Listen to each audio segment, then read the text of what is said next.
Everyone, कैसे हैं आप सब लोग। सिविल सर्विसेज एग्जामिनेशन की प्रिपरेशन अगर आप इंग्लिश मीडियम में करना चाहते हैं, दैट मीन्स अगर आप अपने मीडियम को हिंदी से इंग्लिश में शिफ्ट करना चाहते हैं और उसके रिगार्डिंग अगर आपको किसी भी तरीके की डाउट है या कोई जानकारी चाहिए तो आप इस पर्टिकुलर व्हाट्सएप नंबर पे कांटेक्ट कर सकते हैं 7080507433। ठीक है, ये व्हाट्सएप नंबर है, आप केवल व्हाट्सएप कर सकते हो। ओके, अब देखिए, आपको मीडियम चेंज करने से रिलेटेड बहुत सारे क्वेश्चन आपके माइंड में आते होंगे। ठीक है, रोज फोन आते हैं हमारे पास, बहुत सारे बच्चे हमारे साथ लगे हुए भी। ठीक है, और आप एप्लीकेशन भी हमारा जो है वो लॉन्च हो चुका है, आप उसको ज्वाइन कर सकते हैं, डाउनलोड कर सकते हैं। चेंज द मीडियम, उसका नाम है change the medium in English. ठीक है ना, ये उसका नाम है। अगर आप इसको गूगल पे सर्च करेंगे तो वहां पर भी आपको, वहां से जाकर के आप इसको प्ले स्टोर से डाउनलोड कर सकते हैं और गूगल प्ले स्टोर से जाकर के डाउनलोड कर सकते हैं। और उसका ऐप का जो डाउनलोड करने का जो लिंक है वो आपको इस वीडियो के डिस्क्रिप्शन में भी मिल जाएगा। ठीक है, तो देखो, मीडियम चेंज करना कोई बहुत बड़ी बात नहीं है। आपको पता है यूपीएससी का रिजल्ट हिंदी मीडियम के पक्ष में बहुत ज़्यादा समय से नहीं रहा है, जब से 2013 से, जब से सीसैट को इंट्रोड्यूस किया गया है तब से, और English as a barrier language के रूप में काम कर रही है बहुत हद तक। ठीक है, आदर्शवादी बातें नहीं करना चाहिए, हमें रियलिटी को सामने देखना चाहिए कि क्या हमारी जिंदगी के साथ हो रहा है, क्योंकि ये एक दिन की प्रिपरेशन तो है नहीं। ठीक है, आप यूपीएससी की हिंदी मीडियम से भी अगर प्रिपरेशन कर रहे हैं, ठीक है, तो आप, ये ऐसा तो है नहीं कि हिंदी मीडियम का जो एस्पिरेंट है, जो यूपीएससी की प्रिपरेशन में लगा हुआ है, वो कोई मेहनत नहीं करता। उनको भी जितना बेस्ट उनसे हो सकता है वो उतनी मेहनत करते हैं, बेस्ट लगाते हैं अपनी तरफ से। बट स्टिल, जब 1000 सीट्स का, अगर लगभग हम 1000 सीट्स का रेशियो लेकर के चले हर साल, तो उसमें 960, 970, 980 लोगों का सिलेक्शन इंग्लिश मीडियम से ही होता है। तो अपना मनी, अपना एनर्जी, टाइम कहां पर इन्वेस्ट कर रहे हैं, कहां पर लगाने जा रहे हैं, वो आपको खुद डिसाइड करना है। किसी के कहने में अगर आप आएंगे तो आप अपनी जिंदगी का रिजल्ट खुद ही देखेंगे। ठीक है, आपको सोच समझ करके अपने अंदर की जो वीकनेसेस हैं, जो स्ट्रेंथ है, उनको देख करके, सोच समझ करके आप अपना डिसीजन लीजिए। ठीक है, मेरी तरफ से ये रिकमेंडेशन है कि अगर आप यूपीएससी की प्रिपरेशन कर रहे हैं तो आप इंग्लिश मीडियम से ही प्रिपेयर करिए। और बहुत बड़े बड़े जो टीचर्स हैं, यूपीएससी की प्रिपरेशन में हैं, बहुत सालों से हैं, उनका सबका भी लगभग यही कहना है। पूरी तरीके से बहुत सारे वीडियोज यूट्यूब पर अवेलेबल है, आप जाकर के देख सकते हैं। ठीक है, मैं किसी का नाम नहीं चाहता, क्योंकि ये यूट्यूब पर केवल इकलौता और पहला ऐसा चैनल है जो कि ये हेल्प प्रोवाइड करा रहा है। एक तरीके से ये ऑप्शन है कि आप बाद में कभी ये ना कंप्लेन कर सकें कि अगर काश कोई ऐसा चैनल होता, ठीक, जो मुझे हिंदी से इंग्लिश मीडियम में शिफ्ट कराने में हेल्प कर देता, तो मैं अपने मीडियम को हिंदी से इंग्लिश में शिफ्ट कर लेती और पूरी प्रिपरेशन भी कराता, जिससे कि मेरे सिलेक्शन होने के चांसेस और ज्यादा इंक्रीज हो जाते, बढ़ जाते। Right, so now there must be so many questions that might be hovering around your mind, that is it really possible to change the medium from Hindi to English even at this stage when you have completed your intermediate, like first class to the intermediate you have completed, and then you are pursuing your graduation, or for that matter if you have completed your graduation also, then you must be thinking that is this the right time to change the medium, or like at this stage can I change my medium from Hindi to English? Yes, definitely you can change your medium from Hindi to English without a doubt, and full course है हमारा, आप उसको definitely join कर सकते हैं, checkout कर सकते हैं, एप्लीकेशन को डाउनलोड कर सकते हैं, and this जो ये व्हाट्सएप नंबर है, इस पर आप कॉन्टैक्ट कर सकते हैं। ऑलराइट, अब देखो, सीधे सी बात है कि भाई एनसीईआरटी से स्टार्ट करना चाहिए सभी को। ठीक है, आपको एनसीईआरटी पढ़ना चाहिए, बिना किसी डाउट के पढ़ना ही पढ़ना चाहिए। ठीक है, अब देखो कि अब इसको रीड करके मैं आपको बताता हूं, एक जस्ट मैं आपको ग्लिम्स देता हूं, एक मैं आपको एक तरीके से लाइव, एक तरीके से डेमो दिखा रहा हूं कि कैसे आप एनसीईआरटी को, अगर मैं आपको line by line, word by word सारी 6 क्लास लेकर के 12th क्लास की एनसीईआरटी को पढ़ाऊं, बाकी भी यूपीएससी का पूरा कोर्स है, इंग्लिश स्पीकिंग, राइटिंग और ग्रामर, हर एक चीज है, वोकैबुलरी, सब कुछ है हमारे कोर्स में। तो अगर आपको इस तरीके से पढ़ाया जाए तो क्या आपके अंदर इंप्रूवमेंट हो सकता है? सो हमारा मानना है कि डेफिनेटली हो सकता है, क्योंकि जो भी स्टूडेंट जुड़े हुए हैं हमारे साथ उन सबको बेनिफिट हो रहा है। They are able to read, write, understand also. ठीक है ना, और कुछ हद तक they are able to speak also, क्योंकि आप जब रीड करना स्टार्ट करें, देखिए कैसे क्या होता है। पहली बात तो आपके मन में ये इतना ज्यादा हमेशा से भरा हो कि यार हिंदी मीडियम के हैं, कैसे हमारा फर्स्ट अटेम्प्ट में तो होगा ही नहीं, हमारा सेकंड अटेम्प्ट में तो होगा, या उसके बाद भाई इतना टाइम क्यों लगा रहे हो अपनी जिंदगी में? ठीक है, कौन आपकी हेल्प बनेगा? आप अपनी हेल्प खुद ही कर सकते हो, अपने आप को आप खुद ही बना सकते हो। अगर आपको ऐसा लगता है कि भावनात्मक रूप से, इमोशनली चार्ज होके, कोई रील्स वगैरह देख के, किसी के फैन बन के अगर आप यूपीएससी की प्रिपरेशन करते हो, आप बिल्कुल मत करो। मैं आपसे बिल्कुल स्ट्रेट फॉरवर्ड बता रहा हूं, आप अपने अंदर सोचिए कि आपको यूपीएससी करना है, क्लियर करना है, तो आपको मेहनत करनी पड़ेगी। और मेहनत करने के दो तरीके, देखो हिंदी मीडियम के लिए क्या है, एक तरीके से हाईवे नहीं है, इंग्लिश मीडियम के स्टूडेंट के लिए हाईवे, क्योंकि सारे स्टडी मटेरियल, सारी कोचिंग, सब कुछ अवेलेबल है, उनको सिर्फ अपने लक्ष्य को देखना है। और आप हिंदी मीडियम के स्टूडेंट हो, आपको स्टडी मटेरियल भी ढूंढना है, सेलेक्ट भी करना है, क्योंकि देखो जब यूपीएससी में सीसैट जब आता है, ठीक है, तो आपको क्या होता है कि जब यूपीएससी में जो इंग्लिश मीडियम का स्टूडेंट है वो तो क्या पढ़ता है, न्यूज़पेपर भी पढ़ता है ना, एडिटोरियल्स भी खुद पढ़ता है, तो उनकी जो वो रीडिंग करने की जो हैबिट है ना, वो रेगुलर बढ़ती रहती है। और वहीं से बहुत ज़्यादा टाइम तक न्यूज़पेपर से ही आर्टिकल निकाल करके बिल्कुल सीसैट में हूबहू रखे आते हैं। ठीक है, ऐसा भी आपको देखने को मिला है। तो आप, और हिंदी मीडियम का क्या होता क्या है कि जो एडिटोरियल इंपॉर्टेंट होते हैं वो कोचिंग वाले क्या करते हैं, आपको ट्रांसलेट करके दे देते हैं कि आप हिंदी में इसको पढ़ लो। अब जब सीसैट को पढ़ने की बारी आती है तो आप कैसे पढ़ पाते हो, आप सोचो, जब आपने कभी इंग्लिश पढ़ा ही नहीं तो कैसे पढ़ोगे, है ना। और बहुत ज़्यादा टफ नहीं है, with in a matter of 2 to 3 days आप लिखना स्टार्ट कर पाओगे। और फर्स्ट क्लास जो आप ज्वाइन करोगे, हमारी पहली क्लास से आपको डिफरेंस फील होगा, दिस इज द गारंटी, ठीक है। अब देखो इसको रीड करें, सपोज करो आप मतलब फर्स्ट क्लास से इंटरमीडिएट तक आपने हिंदी मीडियम से पढ़ाई करी और मतलब फुल टू, कोई आपने इंग्लिश मीडियम की कभी कोई बुक नहीं पढ़ी, आपको कोई नॉलेज नहीं, आप ये समझते हो मैं बिल्कुल जीरो इंग्लिश में, तो कैसे पढ़ते हो। तो देखो ये हमारी 7th क्लास की NCERT है और ये किसकी है, मेडिवल इंडियन हिस्ट्री की, ठीक है ना, मेडिवल इंडियन हिस्ट्री की है, क्योंकि इससे भी क्वेश्चंस वगैरह काफी आते हैं, ठीक है। अब जैसे मान लो ये एक रैंडम ऐसे ही मैंने मतलब ले लिया यहाँ से कोई ये पैराग्राफ ले लिया, ठीक है। अब इस पैराग्राफ को सपोज करो अगर आपको समझ में आ जाए मेरे पढ़ाने से, तो डेफिनेटली आपको लगेगा हाँ मैं अपना मीडियम चेंज कर सकता हूँ, ठीक है। मेन सबसे बड़ा लोगों को ये रहता है इशू ग्रामर बहुत ज़्यादा पूरी पढ़ लेंगे 100%, जब मतलब पूरी पढ़ लेंगे तब हम सीखें, बिल्कुल गलत आइडिया है, ठीक है। अगर ग्रामर की बात होती तो आप खुद सोचो, आप हिंदी मीडियम के एस्पिरेंट हो, ठीक है, और जो इंग्लिश मीडियम का एस्पिरेंट है, तो इंग्लिश मीडियम वाले की भी क्लास में फर्स्ट क्लास से लेकर के 12th क्लास तक एक पीरियड ग्रामर का होता था, ठीक है।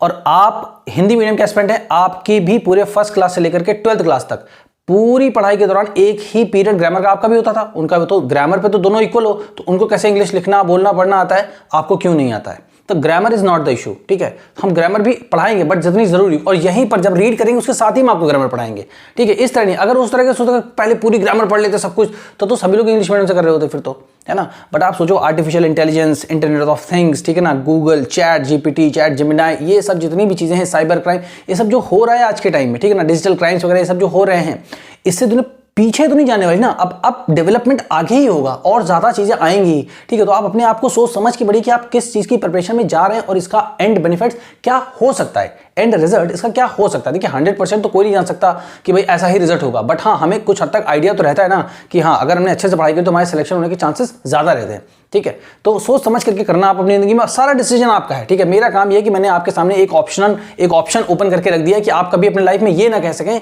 कि अगर ऐसा कोई चैनल होता या कोई कोचिंग होती तो मैं अपने मीडियम को डेफिनेटली चेंज कर लेता या चेंज कर लेती, ठीक है। अब देखो ये रैंडम सा पैराग्राफ है, ग्रामर मैंने आपको समझा दिया, कोई बहुत नहीं, वोकैबुलरी जो जरूरी है यूपीएससी से रिलेटेड है उस हिसाब से पढ़ेगा। अगर मान लो बहुत सारे लोग आपको बताते हैं 5 वोकैबुलरीज आप याद करो, जैसे बहुत सारे न्यूज़पेपर वाले क्या करते हैं, जो न्यूज़पेपर की वीडियोस होते हैं, मैं कभी किसी पे आरोप नहीं लगा रहा हूं, ठीक है, मैं सबका बहुत सम्मान करता हूं। मेरा जो पॉइंट ऑफ व्यू है, डेमोक्रेटिक कंट्री है, लोकतांत्रिक देश है, तो मेरा जो पॉइंट ऑफ व्यू जो मुझे सही लगता है वो मैं बता रहा हूं आपको, ठीक। आपको मानना ना मानना वो पूरा आपका एकदम 100% अधिकार है, मुझे उसमें कोई वो नहीं करना दिखलाना, ठीक है। बस ये है कि जो सही चीज़ है वो बता रहा हूँ आपको, ठीक है, और बहुत सोच समझ के बता रहा हूँ मैं।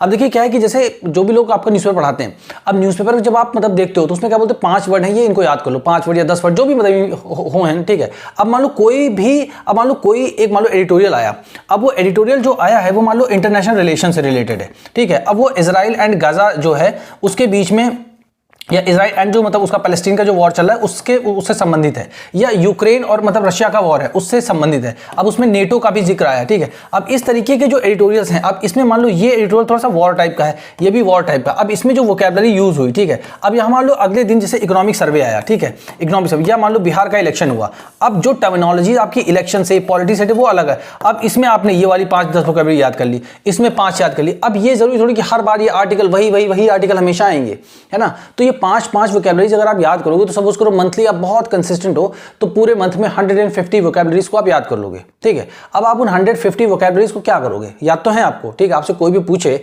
बता दोगे आप 150 vocabularies, 1 by 1 word by word आप सब बता दोगे, इसका मतलब ये होता है, ठीक है। अब बताओ आप कि उन 150 वोकैबुलरीज का क्या करोगे, what would you do with the 150 vocabularies that you have memorised, क्या करोगे। या तो आप खुद से स्टोरी बनाओ, एक तरीका है, या तो आप खुद से स्टोरी बनाओ और उनमें उन सारे 150 वर्ड्स को फिट करो। तो खुद से स्टोरी बनाने का तो काम हमें करना नहीं है ना, हमें तो जब एग्जाम में कुछ पूछा जाएगा वो बताना है ना। सही पॉइंट है ना, ये बात आपको खुद अग्री होना चाहिए इस बात पे, ठीक है। अब मैं क्या कह रहा हूं कि जब यहां पे कोई वर्ड आएगा, ठीक है, जैसे यहां पे वर्ड आया मॉस्क लिखा हुआ है, ठीक है, ठीक, शैडो ऑफ गॉड, ठीक है।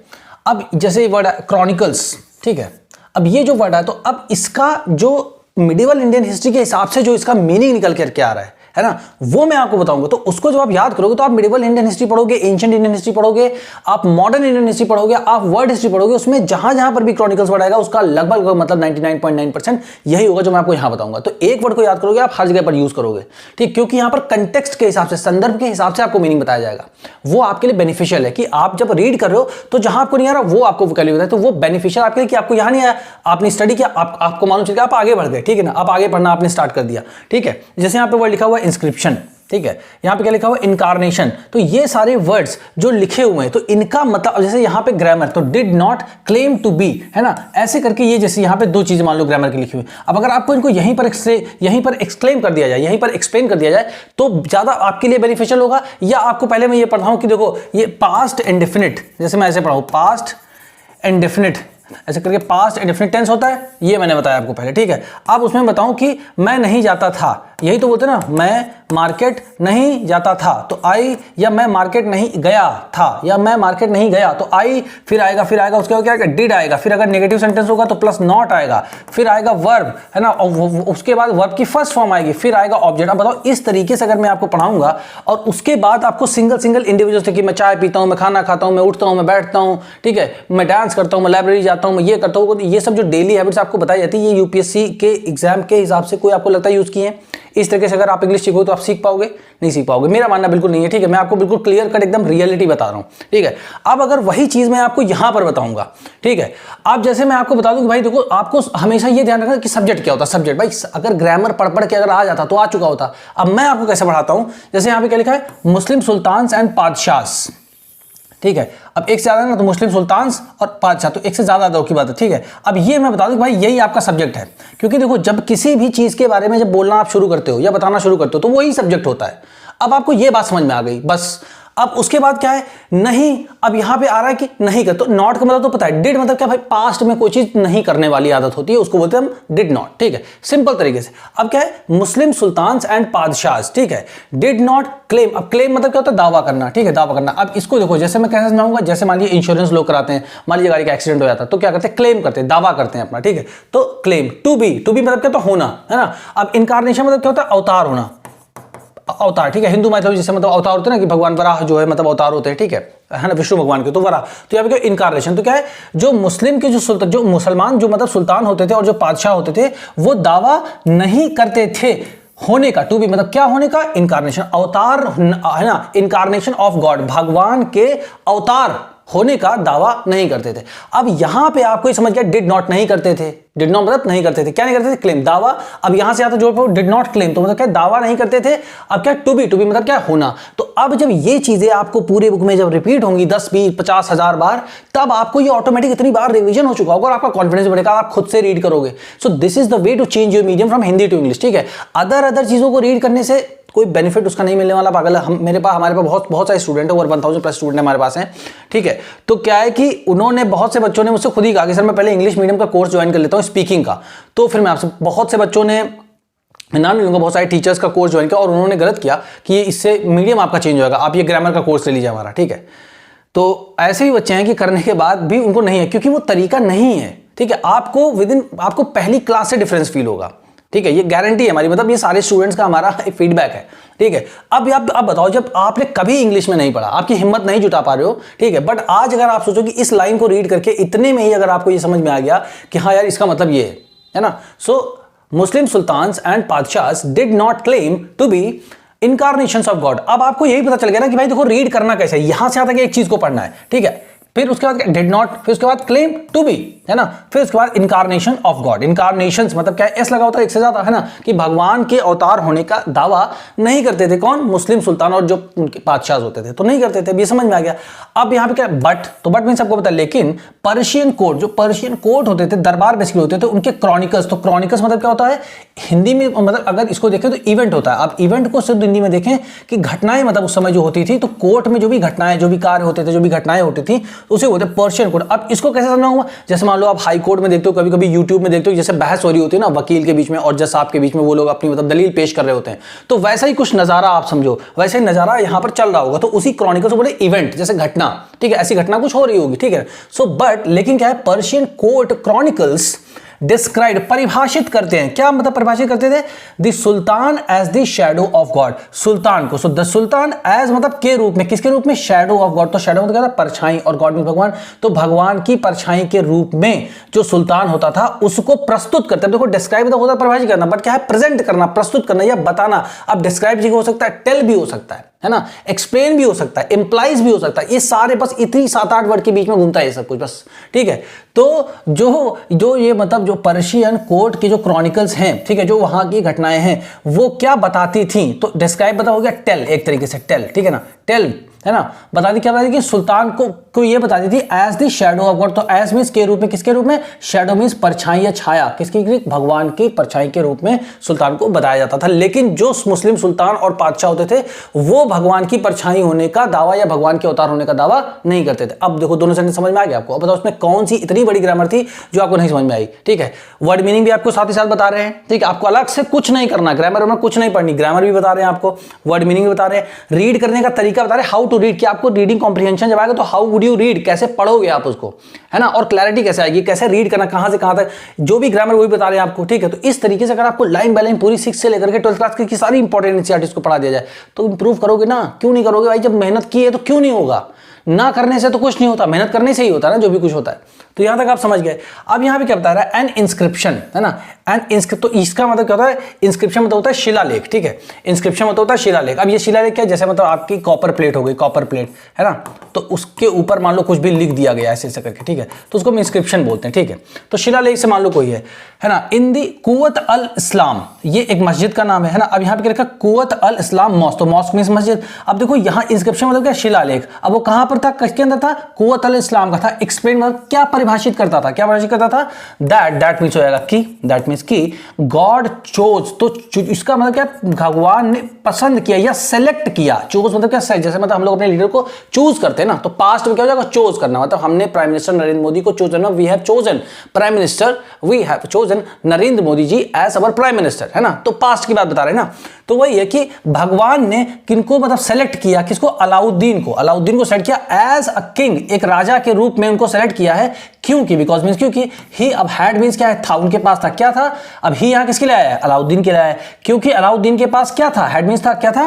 दी qualities of Moses and Suleman, है ना, मूसा एंड सुलेमान की क्वालिटीज जो है उनके अंदर थी। किनके अंदर? अलाउद्दीन खिलजी के अंदर थी। इसी वजह से, क्योंकि मतलब यहां पे बिकॉज मतलब इसी वजह से, है ना, इसी वजह से गॉड ने जो है चूज किया, इनको पसंद किया, ठीक है ना। ये हमको क्या चीज बताती है? जो कुव्वत अल इस्लाम में जो मतलब जो ये हमारी मॉस्क है, कुव्वत अल इस्लाम जो मॉस्क है, इसके अंदर जो एक इंस्क्रिप्शन मिला है उसमें ये जानकारी मिली है। मतलब आपको समझ में आया कि नहीं आया? क्या कठिन है? और स्टार्टिंग में कोई बेसिक से अगर पढ़ा देता है किसी को ना तो डेफिनेटली समझ में आता है, ठीक। और यही बेसिक तरीका है। अब यहाँ पे क्या लिखा है? The great law giver. अब लॉ गिवर मतलब क्या होता है? जो भगवान को ही यहाँ पे एक तरीके से बताया गया लॉ गिवर, ठीक है ना। द ग्रेट, तो ग्रेट मतलब क्या? महान, है ना, या सबसे बड़े। तो the great law giver of the past, ठीक है। पास्ट में मतलब जो भी सबसे ज्यादा ज्ञान देने वाला या लॉ बताने वाला, कानून बताने वाला कि कैसे चीजें चलनी चाहिए, उनको हम क्या बोलते हैं? कि the great law giver of the past, ठीक है। अब क्या है? The greatest law giver. अब देखो फिर से वही चीज देखो रिपीट, यहां पे क्या है कि ग्रेट मतलब महान, और उसके बाद EST लग रहा है, ग्रेटेस्ट होगा महानतम, तो सबसे ऊंची डिग्री यहां पे बताइए कि the greatest law giver and architect. Architect मतलब जैसे मतलब आपके मकान को ऐसे ऐसे बनाना है तो ये सब कौन बताएगा? आर्किटेक्ट। मतलब पूरी संरचनाकार एक तरीके से दुनिया को बनाने वाला, उसको हम क्या बोल रहे हैं? आर्किटेक्ट बोल रहे हैं, और लॉ गिवर भी बोल रहे हैं, ठीक है। So the greatest law giver and architect, इसकी जगह आप ना गॉड भी लिख सकते हो, है ना। यहां क्या लिखा? द ग्रेटेस्ट मतलब सबसे महानतम, जो कानून बताने वाला या मतलब दुनिया कैसे चलेगी वो सबके जो रूल्स एंड रेगुलेशन बताने वाला, और आर्किटेक्ट मतलब उसकी रचना करने वाला कौन था? Was God. गॉड था, भगवान थे, हिमसेल्फ मतलब खुद ही भगवान थे, है ना।